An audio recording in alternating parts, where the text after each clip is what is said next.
Saya Resetriani dari kelas A1 Ilmu Kesehatan Masyarakat Universitas Andalas akan membahas tentang sindrom iritasi usus besar. Irritable bowel syndrome adalah kumpulan gejala akibat iritasi pada saluran pencernaan. Beberapa gejala yang bisa timbul akibat IBS adalah sakit atau kram perut yang berulang, kembung, diare, atau sembelit. Irritable bowel syndrome atau yang disebut dengan IBS merupakan kondisi berkepanjangan atau kronis yang bersifat kambuhan. Irritable bowel syndrome lebih sering dialami oleh wanita dan biasanya dialami oleh orang-orang berusia di bawah 50 tahun. Munculnya gejala IBS bisa dipicu oleh beragam hal, termasuk stres, konsumsi makanan dan minuman tertentu, sampai perubahan hormonal, misalnya saat menstruasi.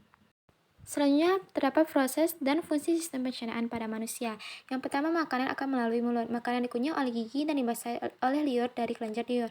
Enzim-enzim dalam liur akan memecah karbohidrat, kemudian makanan tersebut melunak dan ditelan dengan bantuan lidah. Selanjutnya, makanan akan melewati kerongkongan, di mana kerongkongan ini berfungsi untuk memasukkan makanan dari mulut menuju lambung.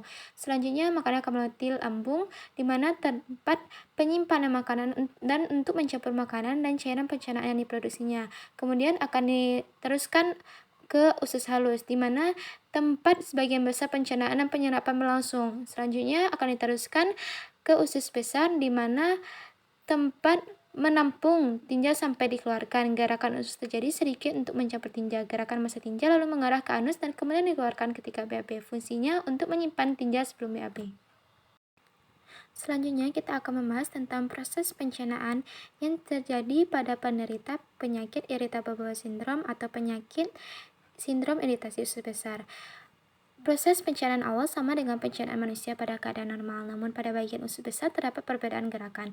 Kontraksi usus besar pada orang yang memiliki sindrom iritasi usus besar bekerja secara tidak normal. Ini membuat kontraksi usus menjadi terlalu banyak dan sering, terlalu cepat, atau terlalu lambat. Kontraksi yang terlalu sering bisa memicu diare, sedangkan kontraksi yang terlalu sedikit menyebabkan sembelit. Selain itu, kontraksi otot yang tidak teratur mungkin menyebabkan perut kedutan, kram, mulas, atau membuat Anda ingin buang air besar. Sampai saat ini, penyebab di balik IBS besar tidak diketahui secara pasti, namun dugaan terkuatnya itu masalah sistem saraf. Usus besar dari orang dengan IBS lebih sensitif dan bereaksi kuat terhadap sinyal dari otak.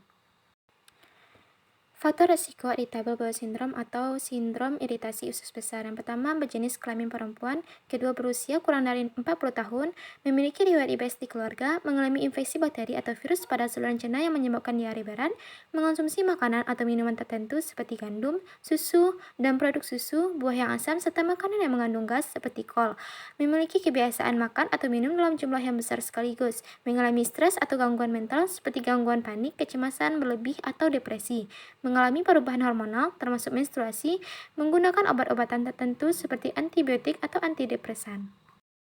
Kemudian kita akan membahas tentang gejala irritable bowel syndrome. 1. Sakit atau kram perut yang berulang. Kedua, diare atau susah buang air besar. Yang ketiga, kembung. Selain itu, gejala lain yang bisa muncul yaitu 1. Sakit perut yang biasanya mereda setelah buang air besar. Yang kedua, tidak bisa menahan keinginan BAB. Yang ketiga, mual dan muntah, BAB berlendir, sering bersendawa atau kentut, mudah lelah, nyeri punggung, cepat kenyang, nafsu makan menurun, rasa panas di dada, dan penyakit asam lambung. Irritable bowel syndrome bisa menimbulkan gejala yang berbeda-beda, namun secara umum akan menimbulkan 4 pola gangguan saluran cerna, yaitu IBSD dengan gejala yang paling menonjol adalah diare, IBSC dengan gejala yang paling menonjol adalah konstipasi atau sembelit, IBSM dengan gejala campuran diare dan konstipasi, IBSU dengan gejala tidak khas dan tidak bisa diklasifikasikan. Diagnosis irritable bowel syndrome. 1. Tes darah untuk mendeteksi anemia, melihat kadar elektrolit dalam darah, dan mendeteksi infeksi serta peradangan yang bisa menyebabkan munculnya keluhan dan gejala. Yang kedua, tes feses dengan mengambil sampel tinja untuk mendeteksi jenis bakteri atau parasit yang bisa menyebabkan peradangan atau infeksi pada saluran cerna. Yang ketiga, pemeriksaan endoskopi untuk melihat kondisi saluran cerna dan mendeteksi kemungkinan infeksi atau kelainan struktur pada saluran cerna. Tes intoleransi laktosa untuk mengetahui apakah intoleransi laktosa merupakan penyebab yang mendasari terjadinya keluhan dan gejala. Selanjutnya kita akan membahas tentang pengobatan yang dapat dilakukan oleh penderita penyakit IBS. Yang pertama, obat-obatan. yang diberikan oleh dokter. Yang pertama antikolinergik seperti antropin, antipasmodik seperti hiosin butilbromin, yang ketiga antidiare seperti loperamid, dan lain-lain. Selanjutnya kita juga dapat melakukan modifikasi pada pola makan. Jika mengalami perut kembung, dianjurkan untuk menghindari makanan yang mengandung gas seperti kacang-kacangan, kol, brokoli, atau permen karet. Yang kedua, mengalami diare akan dianjurkan untuk mengurangi makanan tinggi serat seperti gandum atau makanan yang mengandung pemanis buatan. Yang ketiga, apabila mengalami sembelit, dianjurkan untuk meningkatkan konsumsi makanan kaya serat seperti buatin, brokoli, atau apel.